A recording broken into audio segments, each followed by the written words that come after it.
আটাইতকৈ হয় এজন এবাৰ জ্ঞানী মানুহে কৈছিল যে ঈশ্বৰৰ ওচৰত অইন একো বিচাৰিব নালাগে, আনন্দ বিচাৰিব লাগে, য'ত আনন্দ পোৱা হয়, হয় নহয়? হয় আনন্দটোৱে মূল কথা।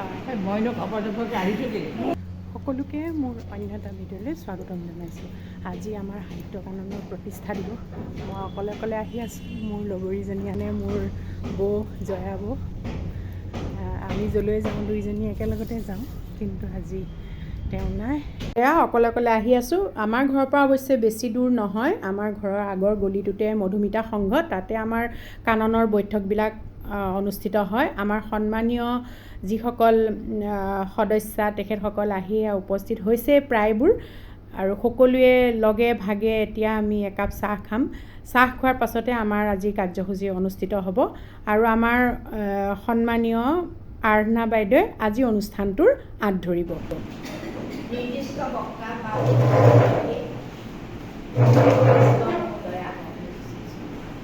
আৰু আজি আমাৰ দুজন বিশেষ অতিথি আহিছে। আমাৰে অতি প্ৰিয় আৰু শ্ৰদ্ধাৰ বাইদেউ গীতিকা দত্ত, তেখেতৰ সুপুত্ৰ মৌচুম বৰুৱা আৰু তেখেতৰ পুত্ৰবধূ আহিছে। তেখেতসকল এটা বিশেষ উদ্দেশ্যৰে আহিছে। অতি প্ৰিয় অনুষ্ঠান, এই অনুষ্ঠানটো গীতিকা বাইদেউৰ প্ৰাণৰ প্ৰাণ আছিল। শাৰীৰিক অসুবিধা আওকাণ কৰি গীতিকা বাইদেউ নিয়মীয়াকৈ এই অনুষ্ঠানৰ প্ৰতিখন বৈঠকত উপস্থিত থাকিব।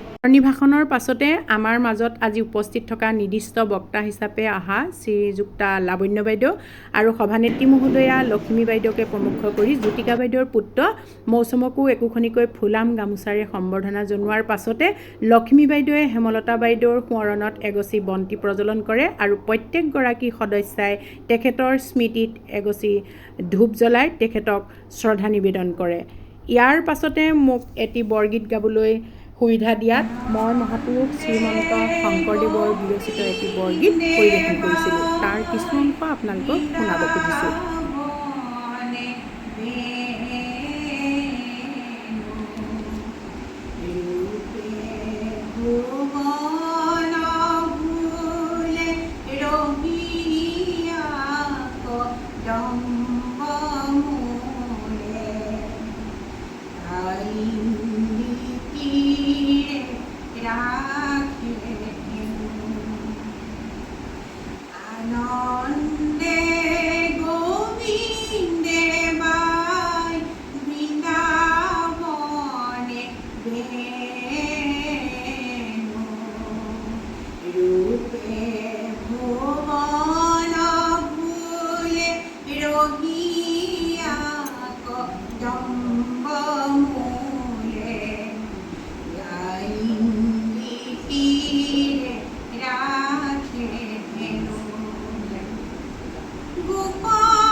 সন্মানীয় সকল সদস্যকে মোৰ আন্তৰিক অভিনন্দন আৰু শুভেচ্ছা জনাইছোঁ।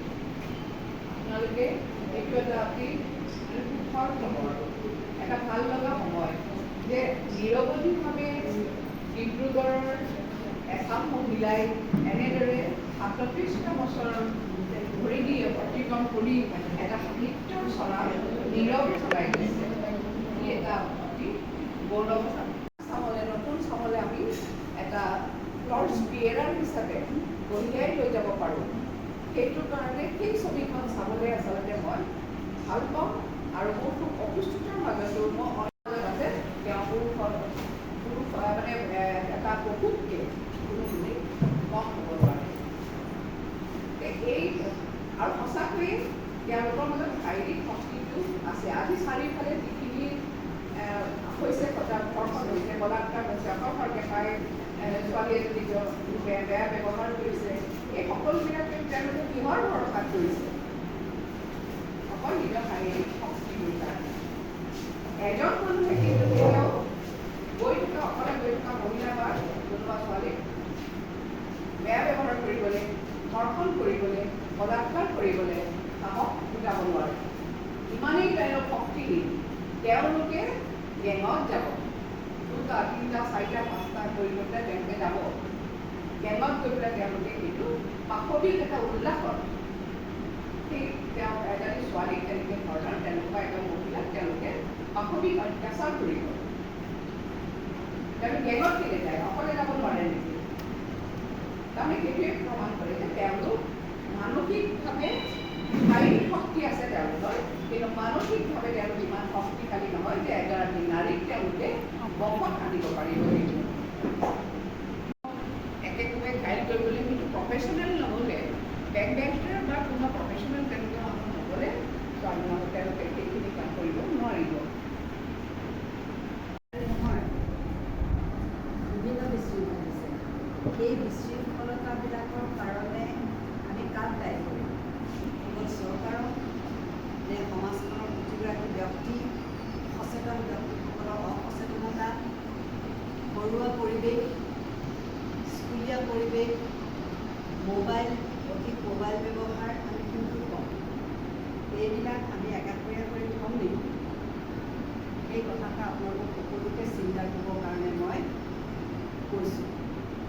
মই কিবা কোৱাৰ কথা আপোনালোকে চিন্তা কৰক। আমি কাৰোবাক এজনক দুখ হ'ব নেকি? সেই কথাষাৰ আপোনালোকে চিন্তা কৰক। পৰিয়ালবিলাক সজাগ নহয়। পৰিয়ালক মই বেছি গুৰুত্ব দিওঁ। পৰিয়ালৰ পৰাহে এটা সৰু ল'ৰা ডাঙৰ হয়।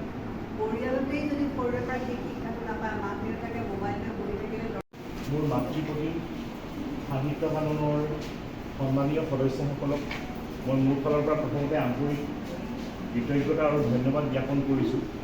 মোৰ কাৰণে এইটো বৰ সৌভাগ্যৰ বিষয় যে আজি মাৰ নামত সামান্য পৰিমাণৰ হ'লেও কিবা এটা স্মৃতিচিহ্ন হিচাপে মই এই যিটো সম্ভৱ মায়ে নমৰা পৰ্যন্তলৈকে আপ্ৰাণ দি ভাল পাই আছিলে আৰু তেওঁ যিমান শাৰীৰিক অসুস্থতাকো নেওচি যেতিয়ালৈকে পাৰিছিলে, যেতিয়ালৈকে শৰীৰতে তেওঁক সংগ দিছিলে, তেতিয়ালৈকে তেওঁ ইয়ালৈ আহিছিল।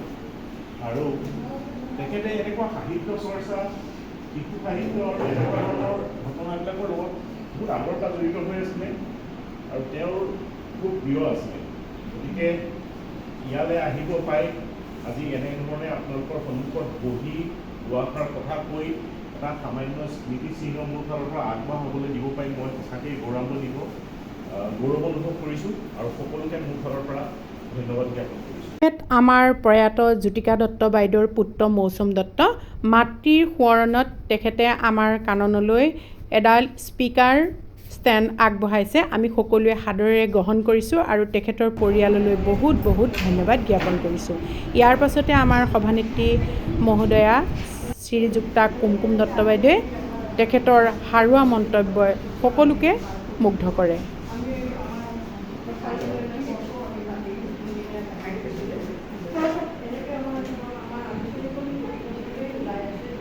সন্মানীয় লুকিমা বাইদেৱে শলাগৰ শৰাই আগবঢ়ায় আৰু জাতীয় সংগীতেৰে আমাৰ আজিৰ অনুষ্ঠানটো অন্ত পৰে। অনুষ্ঠানৰ শেষত আমি সকলোৱে মিলি প্ৰীতিভোজ খাম আৰু এয়া আমাৰ বাহিৰৰ পৰা অনা হৈছে সকলোখিনি খাদ্য আৰু আৰাধনা বাইদেৱে গোটেইখিনি যা যোগাৰ কৰিলে। লগতে আমাৰ সোণমা বাইদেৱে দৈ, ৰসমলাই এইখিনিও আমাক যোগাৰ ধৰিলে তেওঁৰ ফালৰ পৰা। সকলোৱে প্ৰীতিভোজ, আৰাধনা বাইদেৱে গোটেইখিনি মানে দায়িত্ব ল'লে, যোগাৰ কৰিলে। আৰাধনা বাইদেউক বহুত বহুত ধন্যবাদ জনাইছোঁ। ইমান গৰমত ইমান ধুনীয়াকৈ যোগাৰ কৰি দিলে গোটেইখিনি। তাৰপাছত আৰু এফালে সকলোৱে এতিয়া খোৱাত ব্যস্ত। আৰু আমাৰ সোণমা বাইদেৱে আনিলে দৈ আৰু ৰসমলাই। দৃষ্টি বাইদেৱে, তাৰপিছত আৰু এয়া ৰেণু বাইদেৱে বিলাই আছে, ববিতায়ো সহযোগ কৰি দিছে। এয়া সকলোৱে মিলিজুলি লগে ভাগে এসাঁজ। প্ৰণতি বাইদেউ খাওক। আৰু মই এই মোৰ ভাগটো লৈহে যাওঁ পেক কৰি, কাৰণ মোৰ অকণমান কাম আছে, সেইকাৰণে খাবলৈ অকণমান সময় নাই।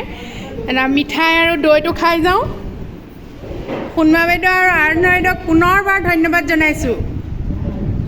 কুমকুম বাইদেউ খুব ধুনীয়া হ'ল অনুষ্ঠানটো। কুমকুম বাইদেৱে প্ৰথমতে আমাক মিঠাই আৰু কচৰি খুৱাই ল'লে, জলযোগ, আৰু তাৰ পাছতে আমাৰ সভা অনুষ্ঠিত হ'ল। পুনৰবাৰ সকলোকে ধন্যবাদ জনাইছোঁ আৰু মই আপোনালোকৰ পৰা বিদায় লৈছোঁ। মই গৈ থাকোঁ। Bye bye. এয়া মোৰ ভাগটো ধুনীয়াকৈ পেক কৰি লৈ গ'লোঁ। আৰ্ণা বাইদেউ কওক, আজি অনুষ্ঠানটো খাই থাকোঁতে কিমান সুন্দৰ অনুষ্ঠান এটা আমি পাৰ কৰিলোঁ, নহয়নে? ভাল লাগিলে। সকলোৰে সহযোগিতাত ভালকেই হ'ল আৰু আমাৰ ঈশ্বৰৰ ঘৰত আমাৰ সদায় এনেকৈ হয়, বহুত ডাঙৰ অনুষ্ঠান নহয়, কিন্তু খুব ভাল লাগে, ভাল লাগে, সদস্যখিনিয়ে আনন্দ পাব পৰা হৈ যায়, অনুষ্ঠান হৈ যায়। আনন্দ লাভটোৱেই হ'ল জীৱনৰ আটাইতকৈ আনন্দ। হয়। এজন এবাৰ জ্ঞানী মানুহে কৈছিল যে ঈশ্বৰৰ ওচৰত অইন একো বিচাৰিব নালাগে, আনন্দ বিচাৰিব লাগে। য'ত আনন্দ পোৱা হয়, হয় নহয়? হয়, আনন্দটোৱেই মূল কথা। ঐতিহ্যপূৰ্ণ এটা বিষয়েৰে আমাৰ আজি এই অনুষ্ঠানটো সামৰণি পৰিছিল। সন্মানীয় নিৰ্দিষ্ট বক্তা সংগীতা বৰুৱা বাইদেৱে ঘৰে বাহিৰে নাৰীৰ ক্ৰমবৰ্ধমান নিৰাপত্তা আৰু সমাধানৰ উপায় এই শীৰ্ষক এটি খুব সুন্দৰ বক্তব্য তেখেতে আগবঢ়ালে। আমি বহুত নজনা কথা জানিলোঁ। তেখেতকো বহুত বহুত ধন্যবাদ জনাইছোঁ। অনুষ্ঠান সামৰিয়ে ঘৰলৈ আহি আছোঁ। আজি ভিডিঅ'টো কেনেকুৱা পালে? যদি ভাল লাগিলে তেতিয়াহ'লে লাইক, কমেণ্ট আৰু শ্বেয়াৰ কৰিব। আপুনি যদি মোৰ চেনেললৈ নতুনকৈ আহিছে, প্লিজ চেনেলটো ছাবস্ক্ৰাইব কৰিব। পুনৰ এটা নতুন ভিডিঅ'ৰে আপোনালোকৰ মাজলৈ আহিম। আজিলৈ সামৰোঁ। ধন্যবাদ।